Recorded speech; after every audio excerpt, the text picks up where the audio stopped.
नजर से क्या छुआ दिल था जो तेरा हुआ कैसा नशा चढ़ गया तेरी याद में खो गया तूने नजर से क्या छुआ दिल था जो तेरा हुआ कैसा नशा चढ़ गया तेरी याद में खो गया मैं तेरे लिए जान तली बह लिया मेरी याद दिनों ना आया तो मुझे कितना भी जाने समझा ले किसी और दीवाना लिया याद तेरी आए ना कभी रह गई बातें जो ना कही आस में जिंदगी।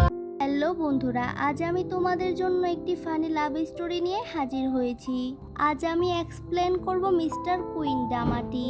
এই ডামাটিতে দেখব কিভাবে একটি ছেলে হঠাৎ করে মেয়েতে পরিণত হয়, আর কেউ যদি হঠাৎ করে ছেলে থেকে মেয়েতে পরিণত হয় তাহলে কেমন হবে। চলো বন্ধুরা, এই ড্রামাটি থেকে আমরা সেগুলোই দেখে আসি।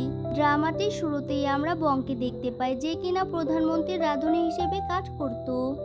এরপর আমরা প্রধানমন্ত্রীর সহকারীকে দেখতে পাই, সে বংকে জানায় আজ চীনের প্রধানমন্ত্রী আসবে। সে মাছ খেতে অনেক পছন্দ করে আর তার জন্য মাছের কিছু স্পেশাল খাবার বানাতে হবে, কিন্তু সে মাছের কাঁটা একদমই পছন্দ করে না। তাই তার জন্য খাবারটি এমন ভাবে তৈরি করবে যাতে সেখানে কোনো মাছের কাঁটা না থাকে। এই কথা শোনার পর তো এই বেচারা একটা একটা করে মাছের কাঁটা সরাতে থাকে, আর সে অনেক সুন্দর করে মাছটি রান্না করে সেখানে পাঠিয়ে দেয়। ওর ভাগ্যটাও ওর সাথ দেয়নি, ওর ভাগ্যটা এত পরিমাণ খারাপ। কারণ চীনের প্রধানমন্ত্রী যখনই মাছটি খেতে যায় তখনই সেই মাছের ভেতর একটি বড়শি খুঁজে পায়। ব্যাস, এবার তো বংয়ের কপালটাও পড়ল বেচারা। কারণ যেখানে এই মন্ত্রী কাটাই পছন্দ করে না সেখানে আবার বড়শি পাওয়া গেছে। এরপর বংকে খোঁজার জন্য পুলিশকে পাঠানো হয়। এরপর সে যখন পুলিশকে দেখতে পায় সে তো বুঝেই যায় এইবার তার ব্যান্ড বাজানো হবে। এরপর এই বেচারা তো দৌড়ে পালাতে গিয়ে ওপর থেকে পানিতে পড়ে যায়। ওপর থেকে পড়ার সাথে সাথে তার মাথায় সুইমিং পুলের ফ্লোরের সাথে ধাক্কা লাগে, আর হঠাৎ করেই বং আরো গভীর পানিতে ডুবতে থাকে। ঠিক তখনই তার কাছে অনেক সুন্দর একটি মেয়ে আসে আর তাকে কিস করে দেয়। আর সেই কিস খাওয়ার পরে সে ঘুম থেকে জেগে ওঠে, আর সে দেখতে পায় তার আশেপাশে সব কিছুই যেন দেখতে একটু অন্যরকম লাগছে। এতে তার কিছুটা সন্দেহ হয়, আর সাথে সাথে আয়নার কাছে গিয়ে দেখে আর দেখতে পায় এখানে তো সে নেই, এখানে তো একটি মেয়ে। এরপর সে বুঝতে পারে সে দেখতে পুরোই মেয়েদের মতো হয়ে গেছে। এরপর সে ভাবে সে হয়তোবা স্বপ্ন দেখছে, আর ভাবে আমি হয়তোবা স্বপ্নই দেখছি, এটা কি কোনোদিন সম্ভব নাকি, আমি তো একটি ছেলে, আমি কিভাবে মেয়ে হব। এসব ভেবে সে বাহিরে যাচ্ছিল, তখন অনেকগুলো মেয়ে মাথা নত করে তাকে জয় রাজকুমারী বলতে থাকে। এতে সে অনেক ভয় পেয়ে দৌড়াতে থাকে। এটাই তো স্বাভাবিক, তাই না? বাইরে আসার পর হঠাৎ করেই তার খেয়াল আসে তার পার্সোনাল জিনিসটি কোথায়। তার পার্সোনাল জিনিস তো তার কাছ থেকে গায়েব হয়ে গেছে। সে চিল্লাই চিল্লাই বলতে থাকে, এই শয়তানের বাচ্চারা, তোরা আমার পার্সোনাল জিনিসকে কি করেছিস, কোথায় লুকিয়ে রেখেছিস। বং তো প্রথমে ভাবতে থাকে হয়তো তারা তাকে কোনো অপারেশনের মাধ্যমে ছেলে থেকে মেয়ে বানিয়ে দিয়েছে। এরপর সে যখন আশেপাশে সব কিছু ভালো করে দেখে এরপর সে বুঝতে পারে সে হয়তো টাইম ট্রাভেল করে অতীতে চলে এসেছে। পরের দিন সে এক দাসীকে জিজ্ঞাসা করে, এরপর সে বুঝতে পারে সে 1900 সালে চলে এসেছে, আর এখন সে যার শরীরে আছে সে হলো একজন রাজকুমারী। আর কয়েকদিন পরেই এই রাজকুমারীর সাথে এই রাজকুমারের বিয়ে। আরও বলে কয়েকদিন আগেই তো রাজকুমারী পানিতে ডুবে গিয়েছিল। এরপর একটি পাহারাদার তাকে দেখতে পেয়ে তাকে পানি থেকে উদ্ধার করে আনে। সব কিছুই শুনে বং বুঝতে পারে সে আর রাজকুমারী হয়তো একই দিনে পানিতে ডুবেছিল, আর এই কারণেই হয়তোবা তাদের আত্মা অদল বদল হয়ে গেছে। আর সে এটা চিন্তা করেই দাসীদেরকে নিয়ে সেই পুকুরের কাছে যেতে থাকে, আর দৌড়ে গিয়ে সেই পুকুরে ঝাঁপ মারে।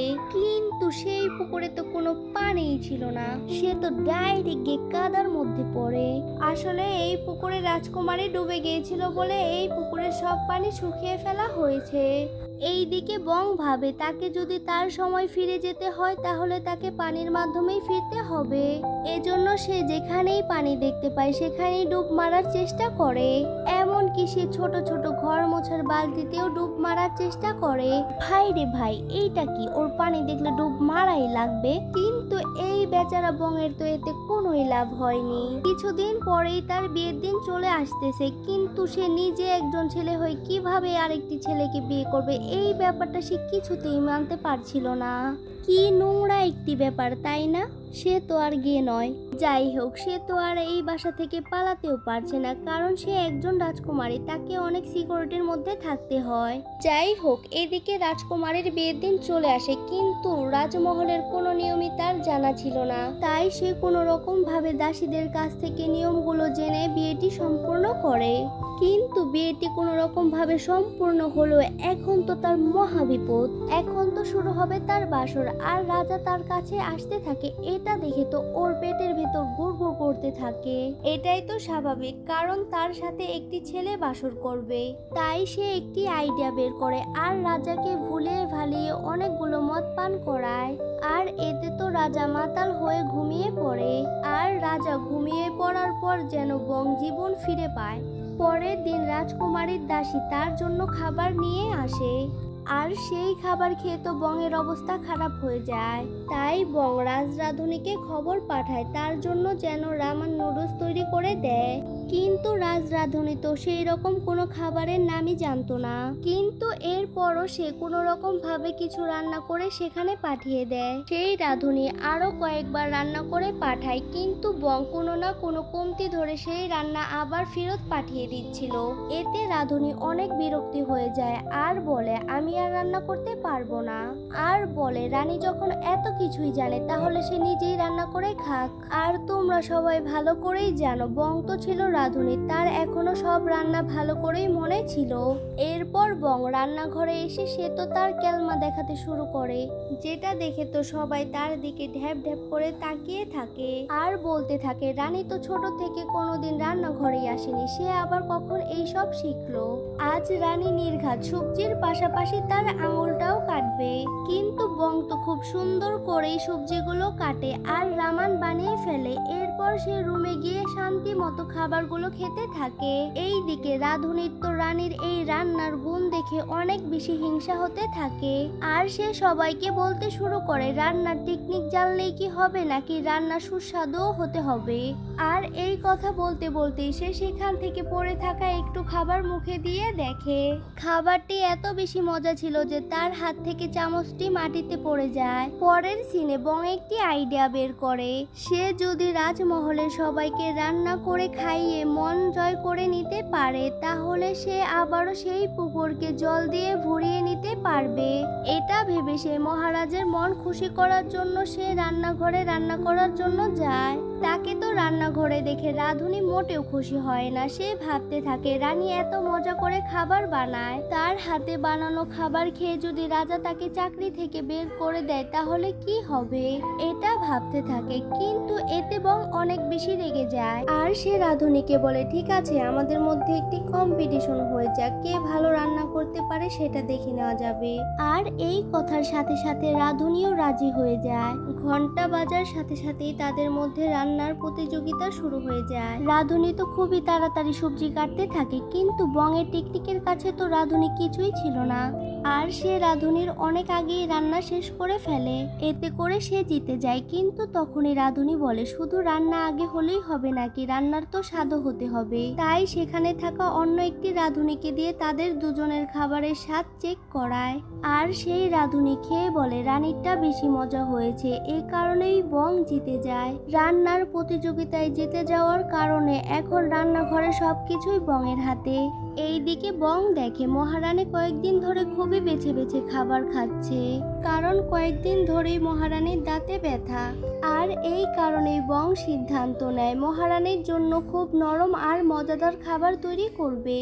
আর এই কারণেই বং সুস্বাদু আর সুন্দর করে সাজিয়ে খাবার বানিয়ে নিয়ে যায়। বং নিজের হাতে করে সেই খাবারটি মহারানীর জন্য নিয়ে যায়। খাবারটি খেয়ে মহারানী বলে, খাবারটি খেতে ভালোই ছিল, কিন্তু একটু ঠান্ডা হয়ে গেছে। আর সে যেটা সাজিয়ে এনেছিল সেটা এদিক থেকে ওদিকে ছড়িয়ে গেছে। আর এই কথা শুনে বংয়ের একটু মন খারাপ হয়ে যায়। আর এই কারণেই সে একটি আইডিয়া বের করে আর সে একটি বাক্স বানায়। আর সেই বাক্সর মধ্যেই সুন্দর করে মহারানীর জন্য অনেকগুলো খাবার রান্না করে পাঠায়। আর বাক্সর জন্য খাবারটি অনেকক্ষণ গরমও থাকে। বং প্রতিদিন মহারানীকে নতুন নতুন খাবার বানিয়ে খাওয়ায়, আর মহারানী সেই মজাদার খাবারগুলো সব চেটেপুটে খেয়ে ফেলে। সবকিছুই বংয়ের আইডিয়া অনুযায়ী হচ্ছিল। এরপর রাজা একদিন তার রাজ্যে দাওয়াত রাখে, সেখানে এই দেশের সব প্রধানমন্ত্রীরা উপস্থিত থাকবে। কিন্তু দুর্ভাগ্যক্রমে সেই দিনই সব রাঁধুনির পেট খারাপ হয়ে যায়। এই খবরটি যখনই বং শুনতে পায় তখনই সাথে সাথে সে রাঁধুনি সেজে তাদেরকে সাহায্য করতে যায়। আর সেখানে গিয়ে দেখে সেখানে তো রান্নার জিনিস অনেক কম আছে। এত অল্প জিনিস দিয়ে সে এতগুলো লোককে কিভাবে খাওয়াবে।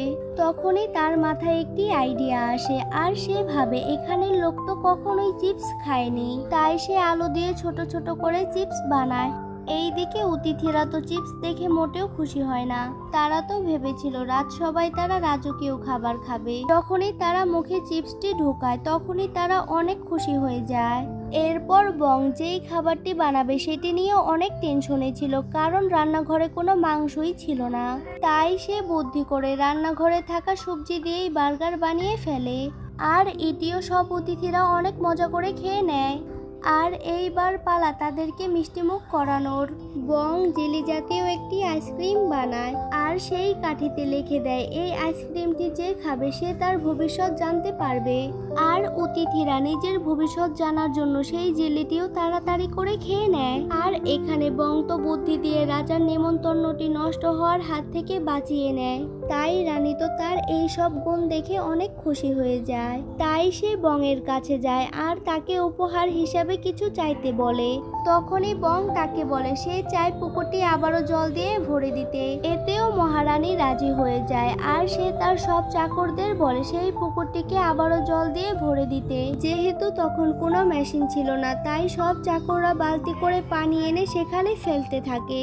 কিন্তু এই জিনিসটা দেখে তো বংয়ের মাথা খারাপ হয়ে যায়, কারণ এইভাবে পানি দিতে থাকলে প্রায় 1 বছর লেগে যাবে এই পুকুরটাকে ভরার জন্য।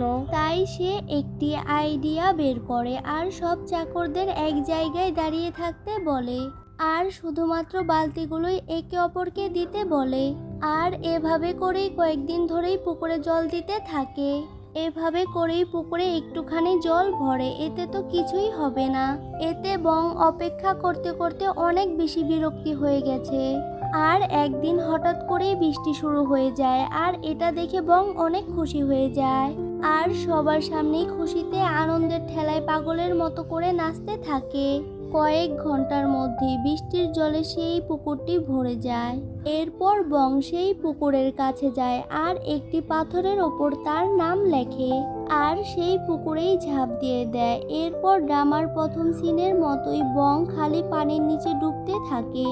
আর হঠাৎ করেই তার চোখ খুলে যায়, আর সে দেখতে পায় সে এখন হসপিটালে আছে। কিন্তু এখন তো বংয়ের মহাবিপদ, কারণ সে জেগেই দেখে সেখানে একটি পুলিশ অফিসার শুয়ে আছে। সে দেখেই ভাবে হয়তো মাছের মধ্যে বড়শি পাওয়ার জন্য তাকে ধরতে এসেছে। আর এটা ভেবেই সে সেখান থেকে ধীরে ধীরে পালাতে যায়। তখনই পুলিশের ঘুম ভেঙে যায় আর তার পিছু করতে থাকে। কিন্তু বং পুলিশের হাত থেকে বাঁচার জন্য একটি লাইব্রেরিতে ঢুকে, আর সেখান থেকে একটি ইতিহাস বই নেয়। সে 1900 সালে সেই বইটি পড়ে দেখে সেখানে তো সেই রাজকুমারীর কথা লেখা আছে যে কিনা অনেক ভালো রান্না করতে পারত। এটা দেখে বং অনেক খুশি হয়, কারণ সেই ইতিহাসের পাতায় তার নাম লেখা আছে। আর তখনই সেখানে পুলিশ চলে আসে, আর সে পুলিশকে দেখে পালাতে শুরু করে। তখনই পুলিশ বলে আমরা তো আপনাকে ধরে নিতে আসিনি, তাহলে সে তাদেরকে দেখলে কেন পালাচ্ছে। এরপর বং বুঝতে পারে অতীত বদলে যাওয়ার কারণে বর্তমানও বদলে গেছে।